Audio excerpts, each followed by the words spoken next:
10 июля в Инте начала работу комиссия по проведению оценки готовности объектов к отопительному периоду. Потребителям тепловой энергии напоминают о том, что в целях безаварийного прохождения осенне-зимнего периода обеспечения качественного теплоснабжения объектов, подключенных к тепловой сети, необходимо устранить все замечания, выявленные ранее.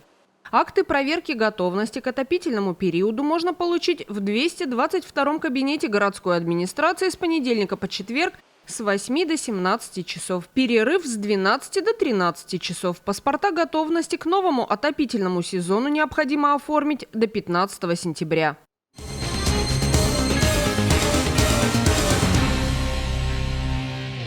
В преддверии начала учебного года в Инте прошла комиссионная приемка школ, садов и гимназий города, а также учреждений спорта и культуры. Глава округа, руководитель администрации Владимир Киселев в сопровождении специалистов ГУНО и руководителей на местах проверил готовность каждого отдельного учреждения. Проверка образовательных организаций и подписание актов их готовности к новому учебному году – это ответственный процесс для каждого учреждения. Объем ремонтных работ ежегодно огромен. В рамках осмотра интинских учреждений специалисты, представители профсоюза и родительских комитетов школ проверяют состояние учебных кабинетов, пищеблоков, спортзалов, осматривают, насколько качественно выполнены мероприятия по благоустройству территории, текущему ремонту и устранению ранее выданных предписаний. Особое внимание уделяется противопожарной и антитеррористической безопасности учреждений.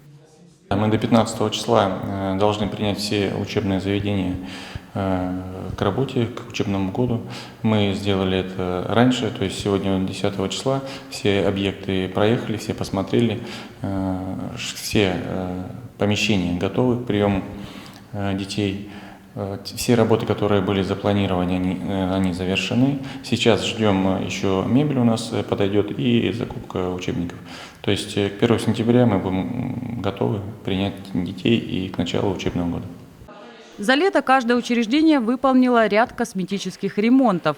В некоторых прошли капитальные восстановительные работы. Например, в лицее номер 1, где съемочная группа сопровождала комиссию по приемке учреждений, за лето оборудовали кабинеты точки роста по 4 школьным предметам – химии, физики, биологии и робототехники. Теперь каждая из них имеет свою цифровую лабораторию. Робототехническая точка роста пополнилась множеством образовательных робототехнических наборов, конструкторов, новыми ноутбуками и принтерами. Это стало возможным благодаря национальному проекту образования. В спортзале выполнен косметический ремонт, приведен в порядок потолок, окрашены стены и покрыты лаком полы. К новому учебному году обновлены туалеты, несколько кабинетов, освежили пищеблок школьной столовой. Всего в этом году на укрепление материально-технической базы всех интинских учреждений образования из всех уровней бюджетов выделено средств в размере почти 18,5 миллионов рублей. Из них около 1,5 миллионов – федеральный бюджет, чуть больше 7,5 – республиканский и 9 миллионов – местный. Дополнительно каждое учреждение за счет собственных средств выполняло ремонтные работы. Все интинские учреждения образования практически полностью готовы к приему деток. Остались последние штрихи и генеральная уборка помещений. Руководители и коллективы садов и школ приложили для этого максимум стараний.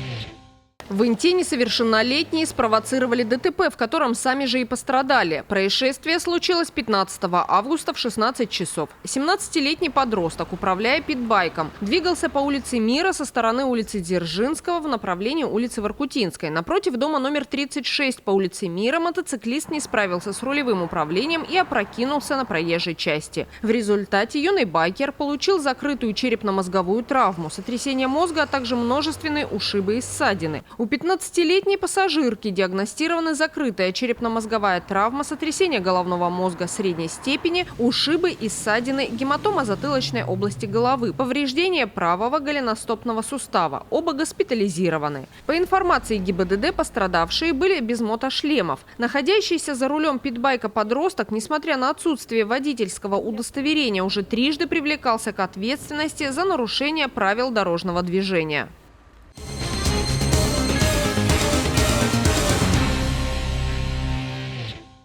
В В течение всего лета интинские учреждения активно готовятся к новому сезону. Спортивная школа «Интинская» не стала исключением. За прошедшие 2,5 месяца здесь выполнен огромный объем работ.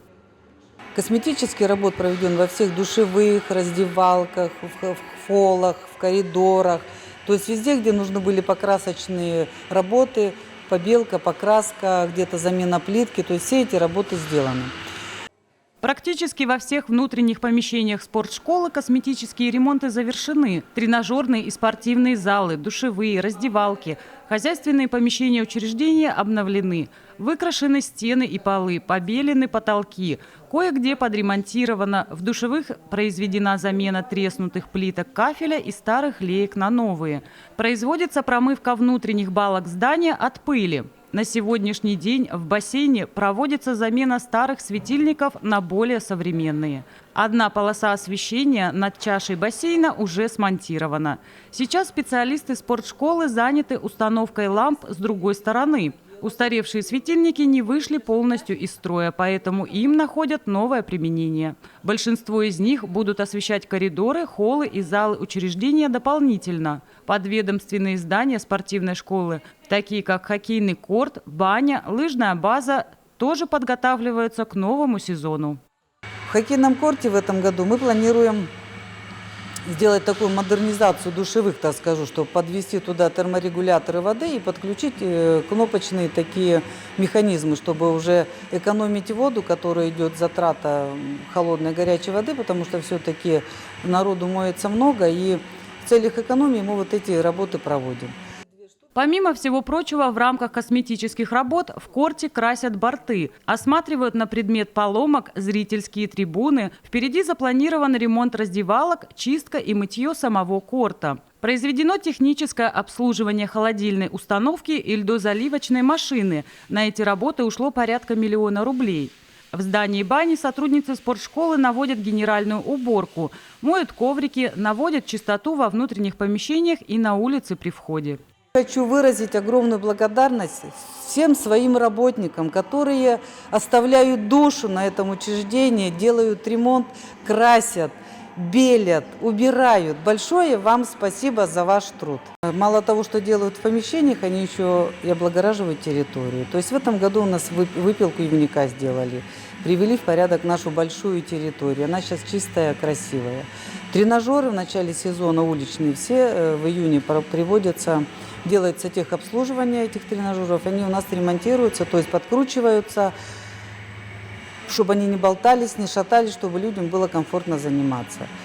Ежегодно в учреждении пополняются запасы спортивного инвентаря. Заключен договор на поставку 68 пар коньков и лыжных ботинок. По весне мы купили новые тренажеры, вот они, эллипсоиды, стоят за мной. Они еще только начали работать, я надеюсь, что они себя покажут в полную силу в этом сезоне. В задумках еще приобрести греблю, тренажер, очень тоже интересный, пользуется спросом, мы это сделаем. Ну, естественно, что для любителей лыжных прогулок, для любителей хоккейного корта мы в этом году приобретаем часть лыжных ботинок и недостающую часть коньков, потому что не хватает того, что у нас было приобретено в прошлом году. На все ремонтные работы и приобретения учреждением было потрачено порядка 2,5 миллионов рублей. Все траты полностью из внебюджетных средств, полученных от предоставления платных услуг.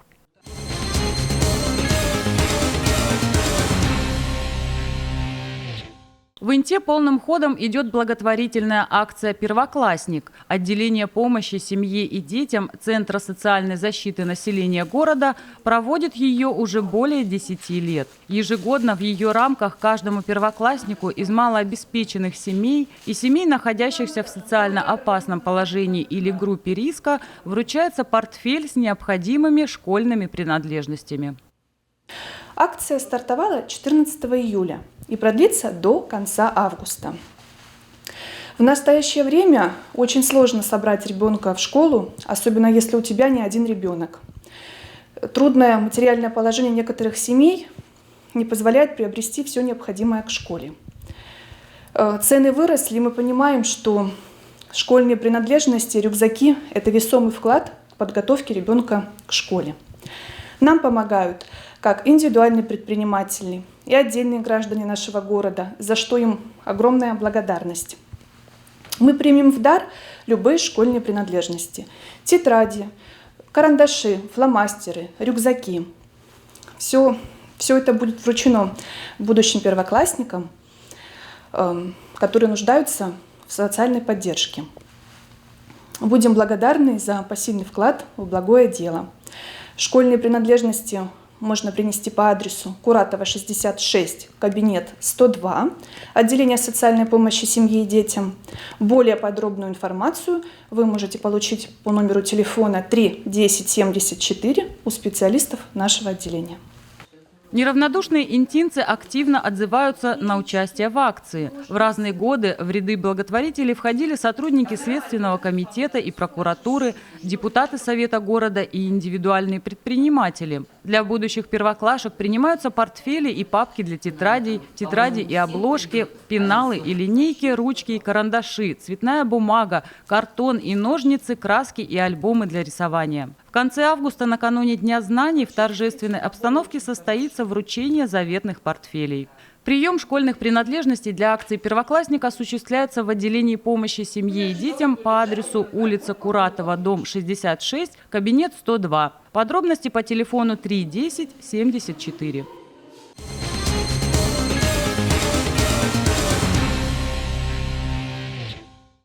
Интинский округ посетили профессиональные художники из разных уголков России, которые приехали в национальный парк Юга-2, чтобы своими глазами увидеть первозданную природу с живописными местами приполярного Урала.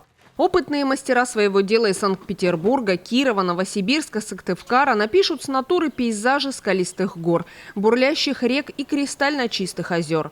По итогам всероссийского пленэра, организованного при поддержке депутата Госсовета Республики Коми Александра Попова, руководства Инты и финансовой помощи благотворительного фонда «Сафмар», будет выпущен буклет и проведено несколько выставок. Одна из них в Интинском краеведческом музее.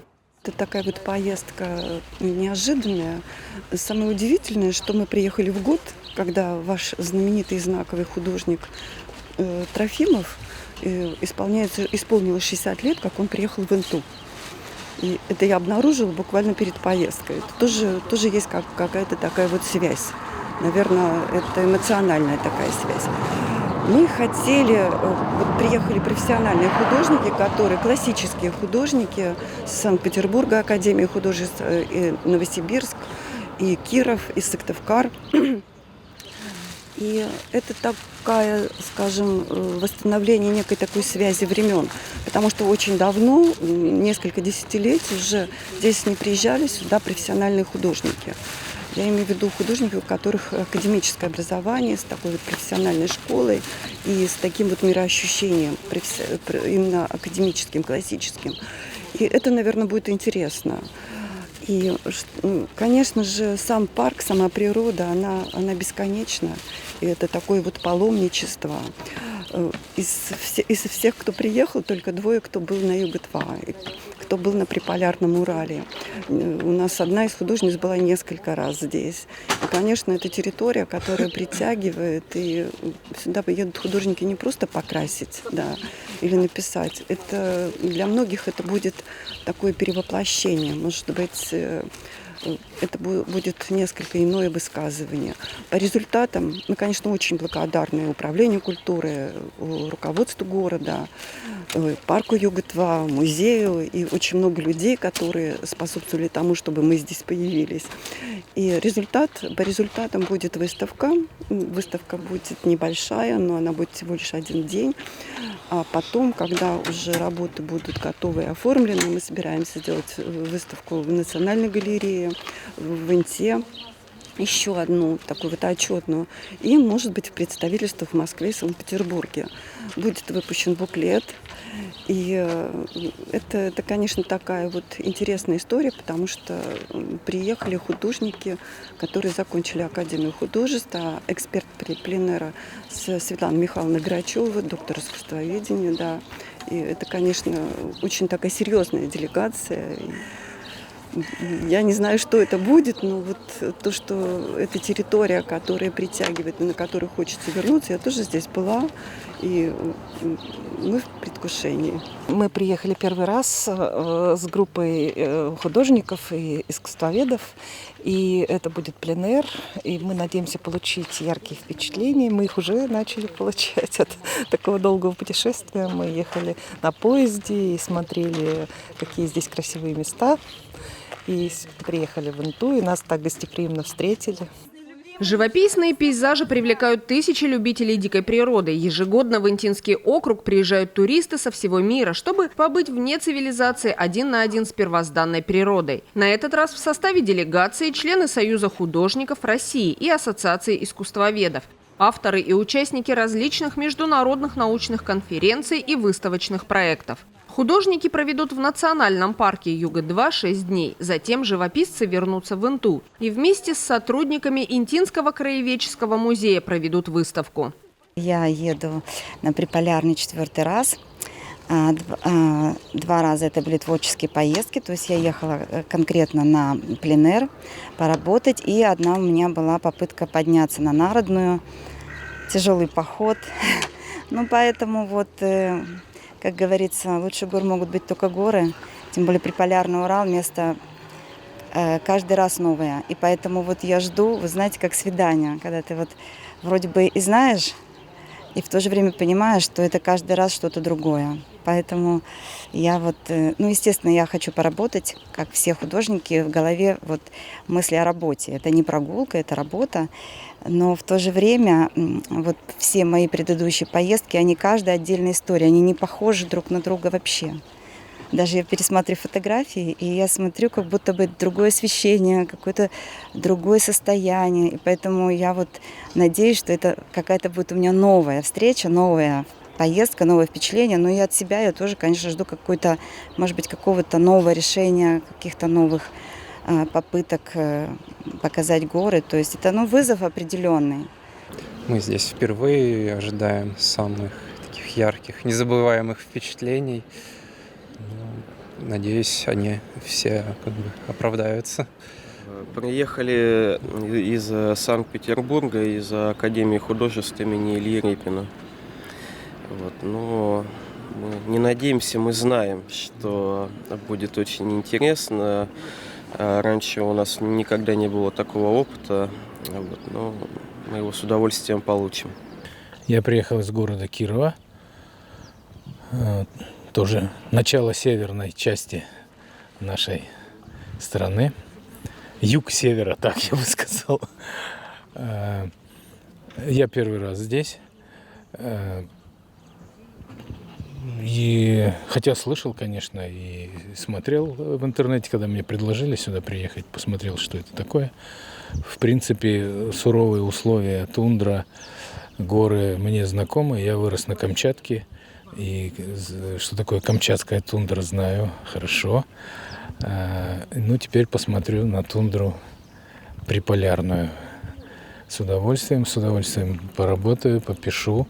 И думаю, что вот эта суровая красота должна вдохновить на то, чтобы что-то получилось интересное. Я, кстати, с удовольствием увидел в зале ожидания вокзала уже висящие на стенах картины других художников и понял, что не зря приехал.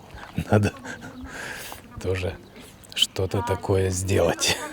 Жемчужина заповедной России национальный парк Юга-2 расположен на западном склоне Приполярного и Северного Урала и является самым большим национальным парком России. Его площадь составляет около 2 миллионов гектаров, протяженность свыше 300 километров. В границах парка находятся высочайшие горы Урала, более 800 озер и кристально чистых рек. Увидеть работы художников, сделанные во время пленэра, интинцы смогут на выставке, которая пройдет в Краеведческом музее 21 августа. Несколько произведений живописцы подарят Интинскому музею.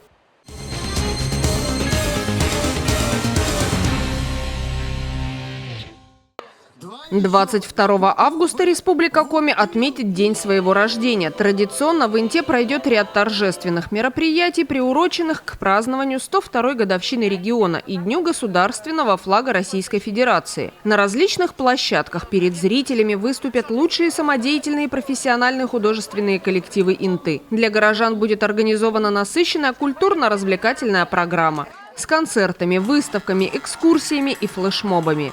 День Республики Коми, установленный в честь ее образования, является национальным праздником. Он объединяет жителей региона независимо от их пола, возраста, национальности, религиозных и политических убеждений. Праздничные мероприятия начнутся у нас уже с 18 августа и продлятся до 22 августа, главного дня государственности Республики Коми. 18 августа в 15 часов на площадке у Центральной библиотеки будет литературно-фольклорный фестиваль «Ловия Кыв». Живое слово, мы проводим его второй раз. Это масштабное мероприятие с участием авторов, песенников и всех творческих людей. Будет прекрасное, интересное, хорошее мероприятие. Также в течение всех этих последующих дней будут мероприятия в остальных учреждениях культуры, в сельских населенных пунктах обязательно, и тематические программы, и праздничные концертные программы, беседы, творческие встречи.